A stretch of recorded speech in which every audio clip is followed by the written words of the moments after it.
This year in CVPR 2024, we had a paper by Nvidia, Xcube. Here you can see the paper. This paper uses generative modeling for 3D reconstruction, and the results that are reported are amazing. So let's go over this paper. So guys, here on the screen you can see the paper. So this paper, Xcube, large scale 3D generative modeling using sparse voxel hierarchies. This is a paper from the Toronto AI lab for Nvidia. This is in downtown Toronto. When I used to work at Nvidia, this was the lab where I used to be there.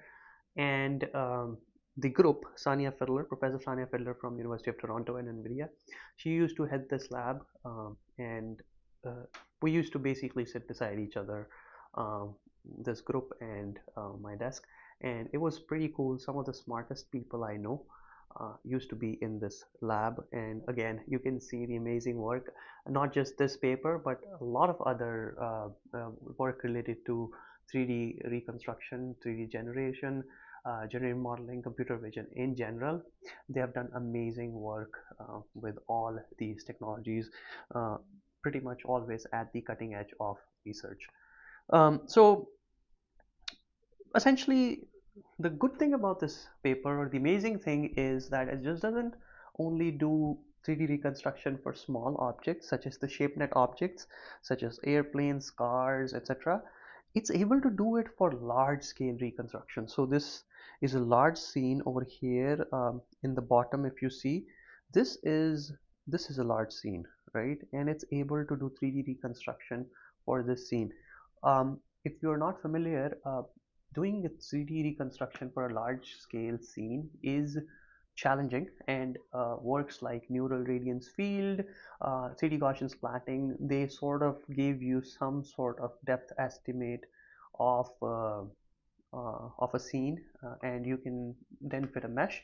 But often for large scenes you never get this kind of mesh, and in this work they have used generative AI, generative modeling, to be able to obtain such fine meshes. So this was pretty impressive in terms of the solution that they have proposed. So here is their demo and the project page, um, and it showcases the overview of the method. We will just go into the paper, and we will then probably come back to the project page for more visuals. So here is the paper, um, and essentially guys, the important part here is that, um, if you look at this, it says apart from generating high resolution objects, we demonstrate effectiveness of Xcube on large outdoor scenes of scales of 100 by 100 meters with a voxel size of as small as 10 centimeters. So not only are they able to rebuild small objects, but they can go up to 100-meter by 100-meter scenes with a prior depth or LiDAR point cloud. They can use that, feed it into their model, and use their generative AI to build the entire 3D model for that particular scene with a resolution or the voxel size of as small as 10 centimeters. So this is pretty impressive.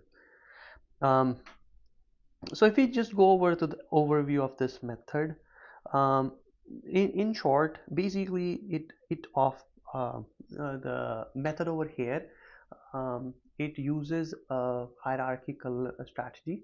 So they start with a coarse, for example, like this, a coarse voxel distribution.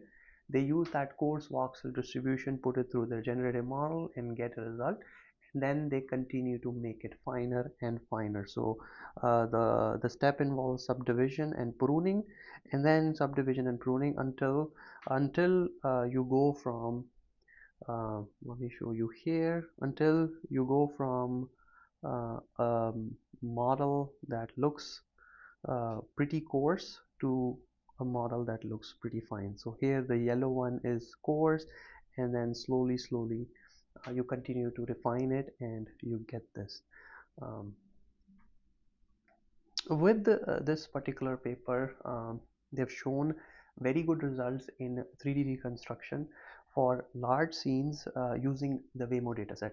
So here they have demonstrated a demonstration. They have given a demonstration where they essentially do a scan. With a single scan from the dataset, they're able to do the generation of the mesh, and the mesh is pretty nice.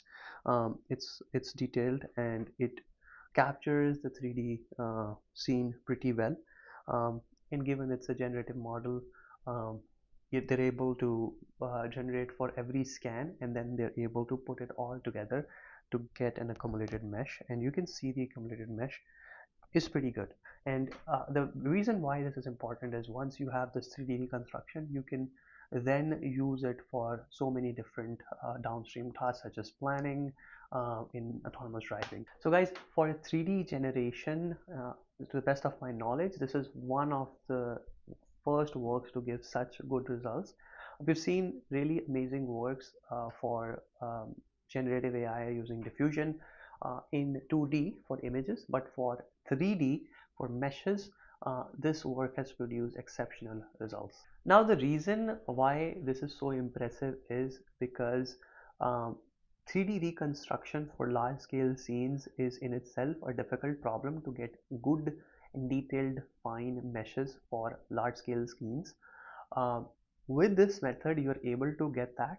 Plus, you are able to use the generative capabilities of the model. Sometimes when you are using non-generative methods, you can obtain mesh using some sort of point cloud, and then you fit a mesh to it. However, you will find holes in the mesh, or you will find issues with how the mesh turns out. With generative capabilities, the model is able to reason and better produce a mesh that makes more sense. So guys, along with this paper, the Nvidia's AI lab has also open sourced the entire code. uh, this is the entire code. This is the GitHub repository, and guys, they've given the entire instructions on how to set it up. We have started to set it up, but we will share soon how it works out. And also they have given pre-trained checkpoints. So here you can see in here they have given pre-trained checkpoints, so you can use those pre-trained checkpoints for your particular operation, for your testing. And yeah, here is the code, which looks pretty good. So that's it for this video, guys. I just wanted to introduce this amazing paper. If you like this paper, go give it a read. If you have any questions, comment them below, and we can see if I can answer those questions, or we can have a discussion. If you need assistance, or if you want to discuss anything with us, feel free to contact us. The contact information is right here, and I would be happy to chat. Guys, if you like this video, if you like the content that we produce, please hit the like button, subscribe to the channel, and hit the bell icon so that you're notified about any new video that we upload. Liking, subscribing to the channel, and commenting helps us a lot to increase our reach. Again, thanks for tuning in, and I'll see you in the next video.